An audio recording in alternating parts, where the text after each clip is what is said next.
ಮಣ್ಣಗುಡ್ಡೆಯ ಗುರ್ಜಿ ಉತ್ಸವಕ್ಕೆ ತನ್ನದೇ ಆದ ಇತಿಹಾಸವಿದೆ.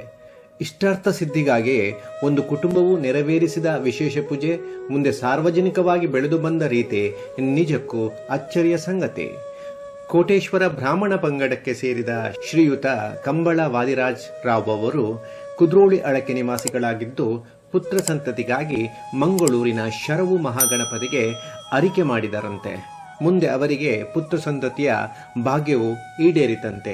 ಆ ಪ್ರಯುಕ್ತ 1869ರಲ್ಲಿ ನೆರವೇರಿಸಿದ ಸಣ್ಣ ಮಟ್ಟಿನ ಗುರ್ಜಿ ಪೂಜೆಯು ಮಣ್ಣಗುಡ್ಡೆಯಲ್ಲಿ ವಿಜೃಂಭಣೆಯಿಂದ ಮುಂದೆ ಆಚರಣೆಗೊಳ್ಳಲು ಪ್ರೇರಕವಾಯಿತು. ನವೆಂಬರ್ 2019ರಲ್ಲಿ ಗುರ್ಜಿ ಉತ್ಸವವು ತನ್ನ 150ನೇ ವರ್ಷವನ್ನು ಪೂರೈಸಿತು. ತುಳು ಭಾಷೆಯಲ್ಲಿ ಗುರ್ಜಿ ಅಂದರೆ ಗೂಟ ಕಂಬ ಎಂಬ ಅರ್ಥ ಬರುತ್ತದೆ. ದೀಪವನ್ನು ಕಂಬದ ತುದಿಯಲ್ಲಿ ಇಡುವಂತಹ ವ್ಯವಸ್ಥೆಯನ್ನು ಗುರ್ಜಿ ಎಂದೂ ಕರೆಯುತ್ತಾರೆ.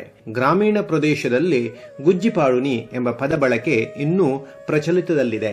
ಮಾಹಿತಿ ಸಂಗ್ರಹದ ಸಮಯದಲ್ಲಿ ಈ ಆಚರಣೆಯು ಮರಾಠಿ ಮೂಲದೆಂದು ಹಿರಿಯರೊಬ್ಬರು ಹೇಳಿದ್ದರು. ಆದರೆ ಇದನ್ನು ರುಜುವಾತು ಮಾಡಲು ನನ್ನಲ್ಲಿ ಸದ್ಯ ಯಾವುದೇ ಪುರಾವೆಗಳಿಲ್ಲ. ಕಾರ್ತಿಕ ಮಾಸದಲ್ಲಿ ನಡೆಯುವ ಈ ಗುರ್ಜಿ ಉತ್ಸವದಲ್ಲಿ ಮುಖ್ಯವಾಗಿ ಸ್ಥಿರವಾದ ರಥವನ್ನು ನಿರ್ಮಿಸಿ ಅದನ್ನು ಹಣ್ಣು ಹಂಪಲು, ತರಕಾರಿ, ಹೂ ಎಲೆಗಳಿಂದ ವಿಶೇಷವಾಗಿ ಅಲಂಕರಿಸುತ್ತಾರೆ. ಜೊತೆಗೆ ದೀಪಾಲಂಕಾರವೂ ಇರುತ್ತದೆ. ಸಂಪತ್ತು ಮತ್ತು ಸಂತಾನದ ಪ್ರತೀಕವಾಗಿ ತುಳುನಾಡಿನಲ್ಲಿ ನಡೆಯುವ ಹಲವು ಆರಾಧನೆಗಳು ಈಗಲೂ ಚಾಲ್ತಿಯಲ್ಲಿದೆ. ಗುರ್ಜಿ ಉತ್ಸವವು ಈ ಫಲವಂತಿಕೆಯ ಸ್ವರೂಪವನ್ನು ಬಿಂಬಿಸುತ್ತದೆ. ಶರವು ಮಹಾಗಣಪತಿ ದೇವರ ಪೇಟ ಸವಾರಿ ಕುದ್ರೋಳಿಗೆ ಬಂದಾಗ ಅಲ್ಲಿಂದ ಮಣ್ಣಗುಡ್ಡೆಗೆ ಬರುವಂತೆ ಹೇಳಿಕೆ ಕೊಡುವ ಸಂಪ್ರದಾಯ ಈಗಲೂ ನಡೆಯುತ್ತಿದೆ.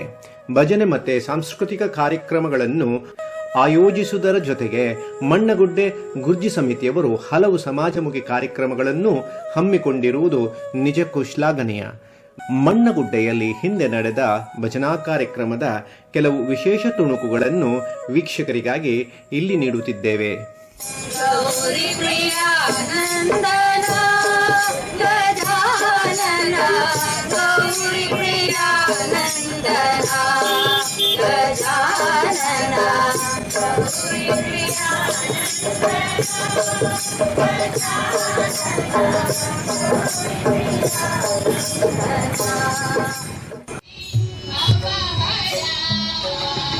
ಮಗುವಿರೋದಿಯ ಸಕಾಮೃತ ಪರಾಸಿರ ನೂರ ಪರನ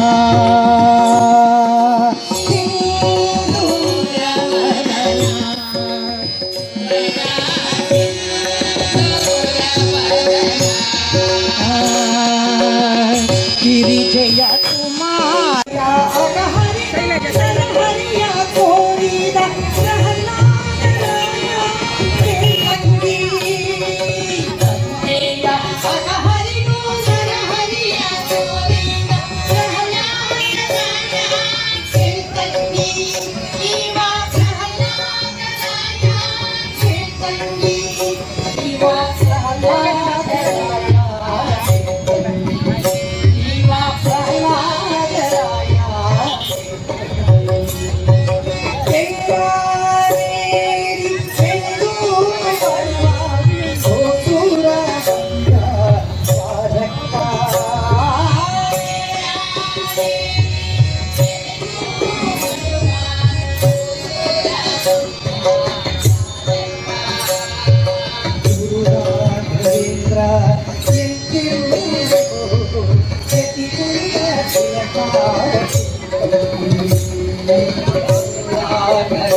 ಿ